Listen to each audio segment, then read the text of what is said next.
अस्सलाम वालेकुम my YouTube family, welcome back to my channel Sheen reaction. This is Meeno Sheen Chaudhary. I hope so आप सब लोग टिप टॉप होंगे, फिट फाट होंगे और मज़े से होंगे। तो आज हम जो वीडियो लेके आए हैं, इंडिया जो है वो क्यों इतना जलता है बांग्लादेश से, इंडिया क्यों घबराता है बांग्लादेश की तरक्की से। जी हाँ, जब से बांग्लादेश के नई हुकूमत आई है, बांग्लादेश के नए प्राइम मिनिस्टर इलेक्ट हुए हैं, तब से बांग्लादेश में जो डेवलपमेंट्स हो रही हैं, इंडिया जो है उन पर कड़ी नज़र रखे हुए है और इंडिया जो है उसको बहुत ज़्यादा मिर्चें लग रही है। मज़ीद डिटेल में देखते हैं इस वीडियो में।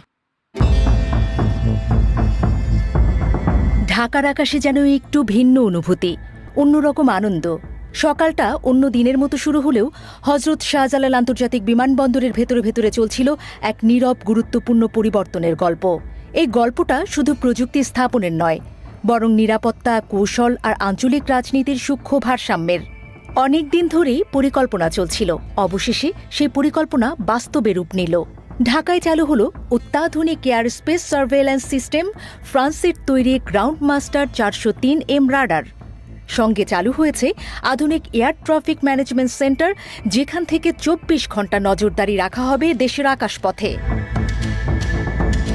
কিন্তু এই খবরটা শুধু প্রযুক্তিগত উন্নয়নের খবর হয়ে থাকেনি, এর সঙ্গে জড়িয়ে রয়েছে আরও বড় কিছু বিষয়: নিরাপত্তা, কৌশল আর প্রতিবেশী সম্পর্কের জটিল সমীকরণ। চলুন একটু পেছনে যাই। 2019 সালে এই প্রকল্পের চুক্তি হয়।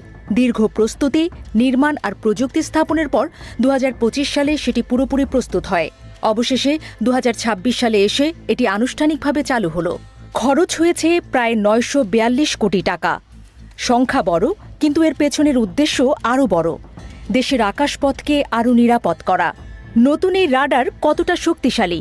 আসলে প্রতিবেশী ভারত এটা নিয়ে চিন্তিত কেন? সহজ ভাষায় বললে, এটি ঢাকার চারপাশে প্রায় 350 নটিক্যাল মাইল বা প্রায় 650 কিলোমিটার পর্যন্ত আকাশ পর্যবেক্ষণ করতে পারে। শুধু তাই নয়, বঙ্গোপসাগরের উপর দিয়ে 450 নটিক্যাল মাইল বা 430 কিলোমিটার দূরত্ব পর্যন্ত উড়ন্ত বিমানের সঙ্গে যোগাযোগ রাখতে পারে। মানে, বাংলাদেশের আকাশসীমার রক্ষকরা এখন অনেক বেশি দেখতে পারে, অনেক বেশি শুনতে পারে।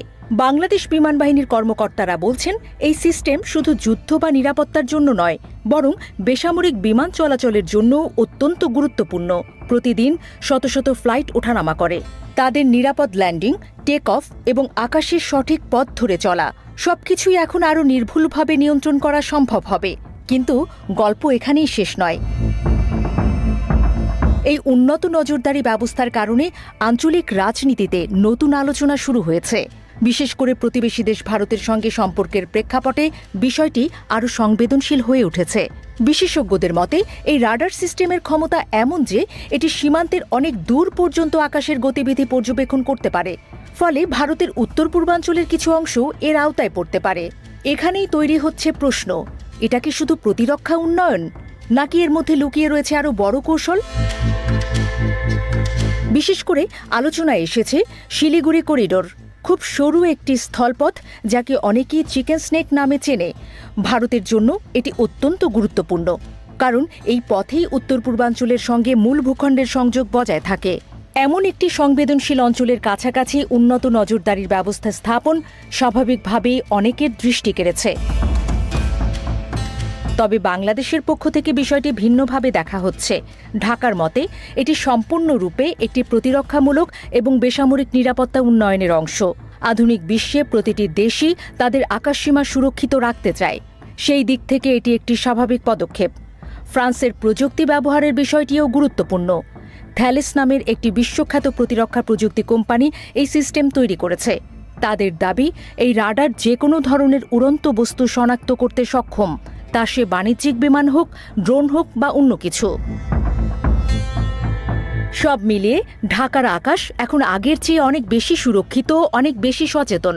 কিন্তু প্রশ্ন থেকেই যায়, এই প্রযুক্তিগত অগ্রগতি কি শুধুই নিরাপত্তা নিশ্চিত করবে, নাকি এটি নতুন কৌশলগত প্রতিযোগিতার দরজাও খুলে দেবে?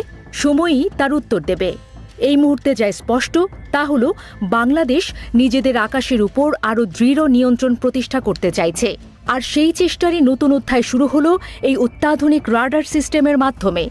ঢাকার আকাশে এখন শুধু বিমান উড়ছে না, উড়ছে নতুন এক বাস্তবতার ইঙ্গিত। जी तो व्यूअर्स, ये थी आज की वीडियो। जब से बांग्लादेश की नई गवर्नमेंट बनी है तब से बांग्लादेश में बहुत सारी डेवलपमेंट्स हो रही हैं। ढाका में जो है न्यू रडार लगा है और इसकी ख़बरें जब इंडिया में पहुंची हैं तो इंडिया जो है वो बहुत ही जल्द भुन रहा है। इसके अलावा एयर ट्रैफिकिंग सिस्टम जो है वो नया लगाया गया है। बांग्लादेश की जो हुकूमत है वो ना सिर्फ अपनी डेवलपमेंट्स पे काम कर रही है बल्कि अपनी सिक्योरिटी को, अपने डिफेंस को भी स्ट्रॉन्ग से स्ट्रॉन्ग कर रही है। और इंडिया को लग रहा था कि खालदा से आके बेटे जो है उनके साथ दोस्ती का हाथ मिलाएंगे और बांग्लादेश फिर से उनके इशारों पे चलेगा, उनकी मनमानी चलेगी, लेकिन ऐसा नहीं हुआ। और तारिक रहमान जो है वो बांग्लादेश की बेहतरी के लिए बहुत अच्छे अच्छे काम करते हुए दिखाई दे रहे हैं। यो जैसा कि आपने देखा कि बांग्लादेश ने नया एयर ट्रैफिक सिस्टम जो है वो लॉन्च कर दिया है। बड़ा पावरफुल रडार सिस्टम ढाका में लगाया गया है जो ढाका में एयर ट्रैफिक सिस्टम को कंट्रोल करेगा। और भारत इस चीज़ से परेशान है कि बांग्लादेश जो है टेक्नोलॉजी में बहुत ज़्यादा आगे जाता जा रहा है और ये जो एयर डिफेंस सिस्टम है ये भारत का जो चिकन नेक है उसके लिए बहुत ज़्यादा ख़तरा है, क्योंकि बांग्लादेश जो है भारत के उस इलाके को कंट्रोल कर सकता है और बांग्लादेश एयर फोर्स जो है वो उस इलाके पे एक्शन कर सकती है। और इस रडार से बांग्लादेश की एयर फोर्स, बांग्लादेश की एविएशन के अंदर एक बहुत ज़्यादा ताकत जो है वो आ गई है। यही वजह है भारत कड़ी नज़र रख रहा है बांग्लादेश पे। चाइना, जापान, बहुत से मुल्क बांग्लादेश की हेल्प कर रहे हैं और बांग्लादेश की नई हुकूमत जो है उसने ये रडार सिस्टम लगाया और पूरी दुनिया में इसके चर्चे हैं। लेटेस्ट रडार सिस्टम है जो बांग्लादेश के पास आ चुका है और भारत जो है इन चीज़ों पे बहुत ज़्यादा गौर व फिक्र कर रहा है।